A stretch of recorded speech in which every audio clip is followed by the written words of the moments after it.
So with Fashion Week over, let's take a semi-break from fashion designers this time and focus on the unsung heroes of fashion.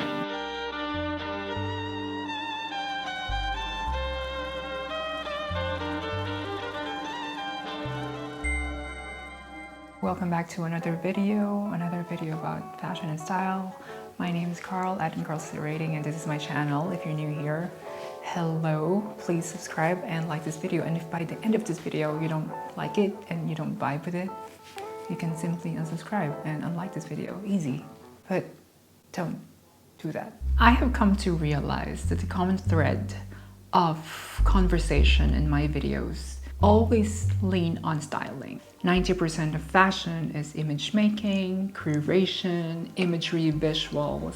Celebrities pay a huge amount of money for stylists to trust them. And if you think celebrities have genuine personal style, gosh, I feel bad for you. And lastly, styling is a job. And we have seen from the recent collection, styling truly took an equal share, if not a lion's share, in building the imagery of the runway. The fashion stylist today does so much more, and they can be many things at once. A fashion editor, a consultant, a fresh pair of eyes for the designer. And it has always been a discussion among fashion critics at how the role of a stylist can be a two-edged sword. Usually there would be a conflict between artistic and commercial vision. And also there's a tendency that a stylist can distort, thwart, or overcolor the vision of the fashion designer or the brand, creating alienation, creating dissonance.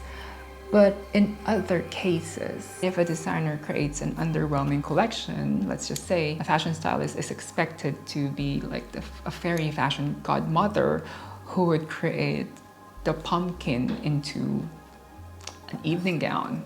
So I had this intense desire to make a video of the most celebrated fashion stylists of our time, the stylists that are so influential that to this day, they've been setting the tone of what we see in the streets, in the runway. We'll start with the god, with my all-time favorite, because this is my channel, the fashion stylist behind these amazing looks.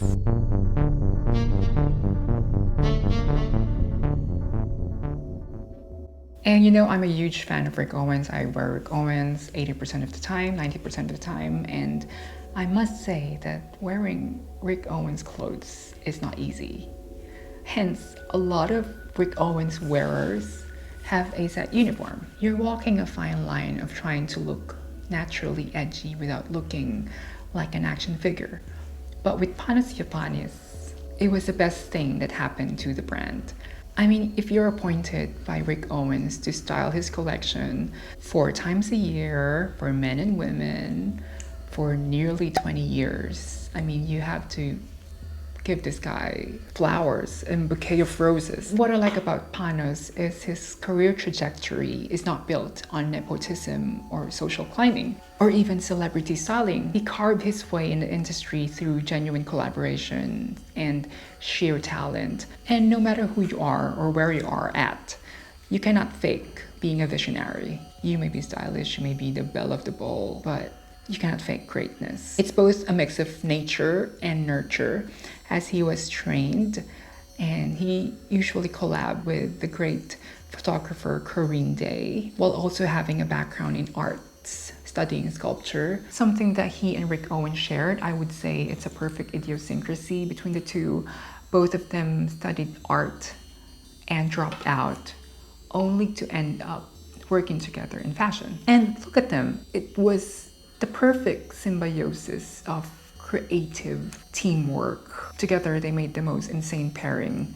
Rick as a creator and PANOS as the executor or the stylist. And during his time with Rick, he understood the assignment. He understood the soul and the brand of Rick Owens 300%. His perspicaciousness was instrumental in making Rick Owens Rick Owens. He has a knack of layering in his styling. He knows how to measure the cadence of fabrics. So calculated, so mathematically correct. Like everything falls into place, like how God made valleys and mountains. I cannot explain it. I tried it. I've always attempted to try it, but it's different with PANOS. And apart from the masterclass of layering, he was creating decadent, large-scale styling, as we have seen from the sculptural era of Rick Owens. But he also made a few exciting editorials. Known for loving busy pictures with the creative brain of a movie director, his works are often theatrical, with a sense of body morphing, body manipulation. His use of handmade props are his visual aid, his crutch. And that's why he's the best avant-garde fashion stylist out there, because he understands the characteristic of each piece and how each piece can live and coincide with different pieces. I mean, look at this editorial right here.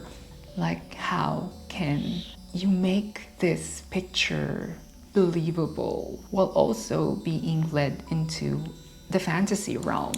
More than any other stylist, Panos really is the author of his own imagery. So, what does Andy Millimeter, Craig Green, and Simon Rocha have in common?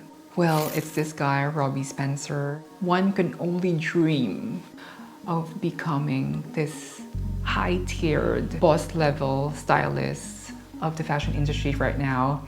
And now I know, now I realize why these looks were so authored.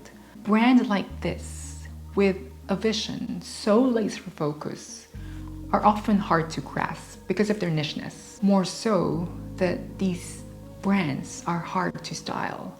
If you're the stylist of these brands, I would be scared because people can accuse you of being repetitive and formulaic. I mean, what is there to style anyway? Like you can see here that the clothes are really doing all the muscles. However, Robbie Spencer's career in Days magazine was a fantastic incubator for him to expand a chameleon of visual world building, whether it's grunge, whether it's a territory of the whimsical. No matter what brands he's working on, and there's so many brands that he's working on, they're all linked by Robbie Spencer's emotional storytelling.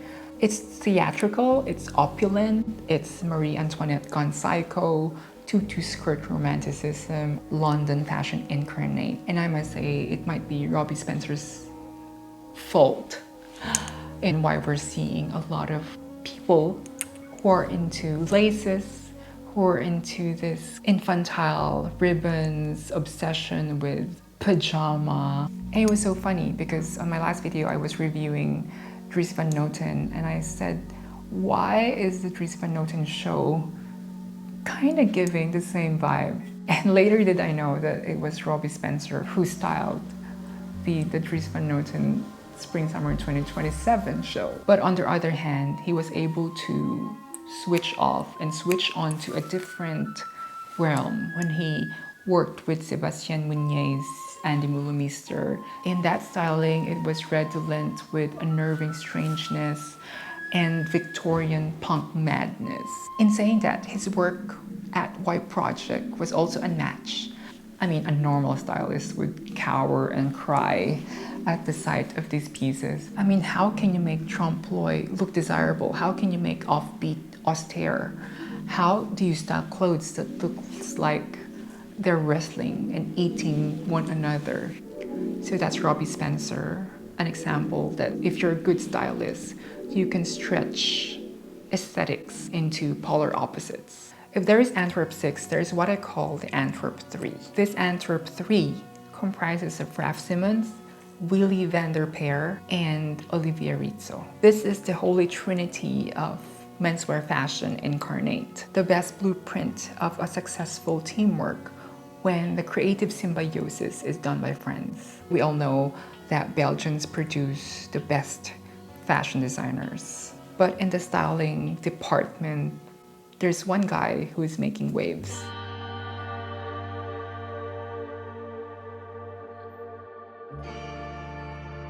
YOUTHQUAKE is the word that I would describe Olivier's work as a stylist. The glossary of influences shaping his style ranges from craft work, from hardcore techno to teenage skater boys to Robert Mapplethorpe. What I love about his styling is that he took the post-fashion attitudes of Margiela and the militant minimalism of Helmut Lang and refracted it through the fringes of Flemish fashion and culture. He was always with Raf in good times and bad times. No matter what brand he was working on, he was behind the most controversial runway. He was Raf's most trusted person in the runway. What Raf have in mind, he readily executes. And it went on and on for years. Styling Raf's eponymous label, he fleshed out modernism, useful masculinity. And if you can see here, he loves punctuating looks with chokers, neckties, offbeat chain accessories that a normal person, a normal guy would find on a thrift store or an adult shop. You can call it gay dressing or it's too gay, but call it whatever you want. Numbers don't lie, and it's a given fact that men are extremely obsessed with Raf. He is just so obsessed with Margiela. He revealed in an interview that him and Raf would just go to a cafe and just obsessed over Margiela for 2 years. So this mega obsession of Olivier with fashion and Margiela was not for nothing, because he landed the styling job for the Margiela by John Galliano.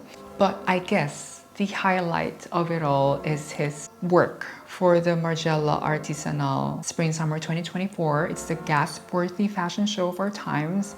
It was the fashion moment. And just when you thought he's done it all, he surprised us again just recently, because he was the one who styled Olivier Theisken's Boloria, because he has the best lens in crystallizing the essence of fantasy through a Belgian fashion lens. If there's a stylist who clearly defined 2017 fashion, it's Lotta VOLKOVA. Like it or not, there can only be one.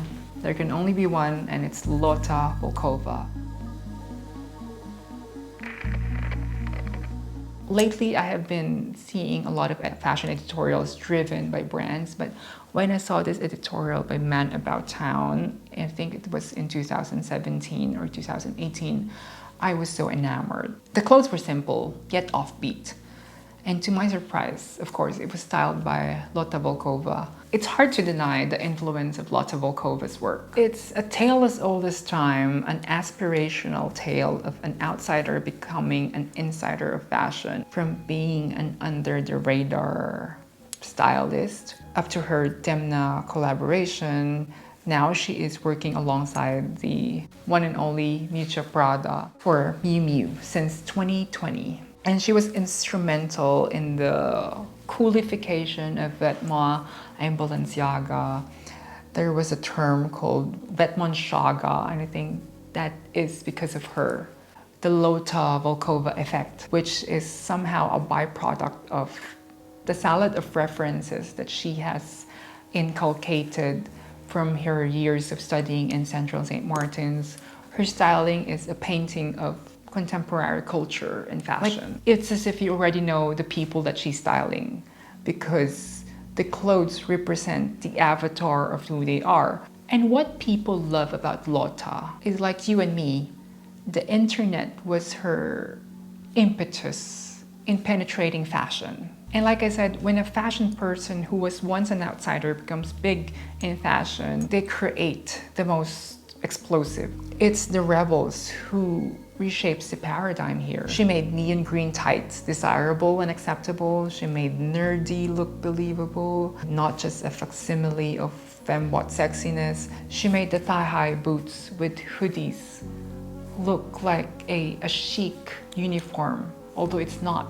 And I don't know, there's something about her styling. There's a sweeping 80s gone wrong, all done with complete abandon to convention, all done to assimilate a new breed of language, untethered, undefined, and this formula of hers are so influential from the runways to the streets of Shanghai. Actually, one of my favorite brands, YOUTHQUAKE, it's a Swedish brand by the way, is styled by Lotta.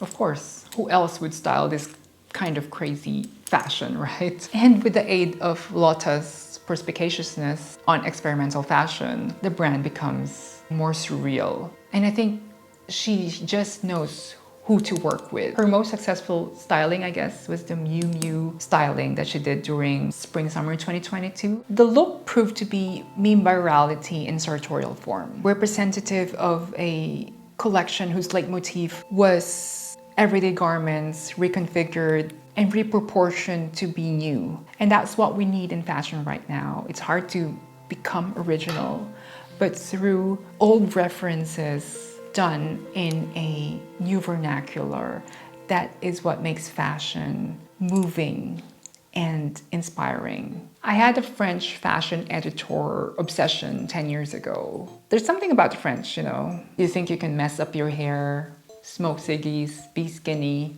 and look French. It's not that easy. If you're not aware, when the first wave of fashion internet took place and exploded, people who were trying to be cool followed fashion editors and bloggers. They didn't follow pop stars, they didn't follow celebrities. I think following a fashion editor in the past meant that you have the sauce, that you know your assignment, that you do your homework, that's your niche. I blame this obsession because of Karine Roitfeld and Emmanuel Alt, which led me to Nicolas Ghesquiere's Balenciaga, which is actually styled by the third person of this holy French trinity, Marie Amelie Sauve. Yes, I mean, Ghesquiere might be the genius behind the clothes, but thanks to this lady, Marie Amelie, her styling lent a woman's POV and it made Balenciaga alive. Like, I don't even like Balenciaga. Like, I love avant-garde, and for me to trespass that territory, it meant something. From the get-go, you know, Ghesquiere's Balenciaga isn't everyone's cup of tea. A lot of people said it's too robotic. It was so avant-garde. It's too clinical, too boxy, too offbeat. But then again, Marie-Amélie stepped in and, you know, suddenly the broccoli becomes a delicious cupcake. And to be fair, her Balenciaga really made women's wear so exciting. Before minimalism took over, Balenciaga was the fashion emblem. It created a playing field for women who doesn't want to be a Versace Barbie or a serious Phoebe Philo girly. She was able to balance the sporty and the avant-garde, the sporty and the futuristic. I remember everyone was doing athleisure, but at Balenciaga, her Balenciaga, she was doing it right. She was like the altar mood board by Zara. So there's this elusiveness, there's this mystery that drove fashion really mad and craving for more. Right, so in the last couple of, say, 10 years, I have been fascinated with this kind of aesthetic. For me, this is the real avant-garde. The avant-garde fashion that people would like to imbibe if they hate trends, if they hate the establishment, if they hate the system. I mean, this is the total essence of avant-garde. Now, I just found out that the stylist behind the runway shows of Nehera, Uma Wang, Head Mainer, is this person, Samuel Drira. I mean, that's why it has that nomadic, enigmatic, monastic attitude that I can't explain. And when I learned that he was the co-founder of Unsung magazine, which I'm a big fan of, I rest my case. As the creative engine behind Unsung, he regularly features underrated fashion designers as well, which I love, such as Rory Williams, Doherty, Catherine Hamnett, Lauren Manoogian, to name a few. His editorial work acts as an aesthetic bridge, focusing on rough elegance and muted palettes that resist trend cycle. These brands made the sound decision for hiring him, to be honest, because this is what he does best, and this is like probably playtime for him. Styling the kite-like proportions of Head Mainer, that's easy for him. The daunting parachute pants of Uma Wang, I mean, he could style it in 50 different ways without breaking a sweat. And it echoes the eclectic soul and unpretentious attitude of Samuel Drira's style Liturgy. Honestly, as a fashion observer, I think he is an example of influence done right. without the noise of celebrity styling, without the noise of over flexing on social media. He was the real propagator of stealth luxury even before quiet luxury became sexy in 2024. In this landscape where oversharing has become the paragon of our culture, fashion nowadays are forgetting the essence of enigma. Enough for us to start imagining again. Styling is not just putting clothes and shoes on the model. What we have learned today is that through community and loyalty, fashion is louder and stronger. There's heaps of amazing fashion stylists out there that I might have forgotten to mention, so apologies. If you have any favorite fashion stylists in mind, comment down below and tell me why. That's it for today. I will see you on the next video. Take care. Ciao.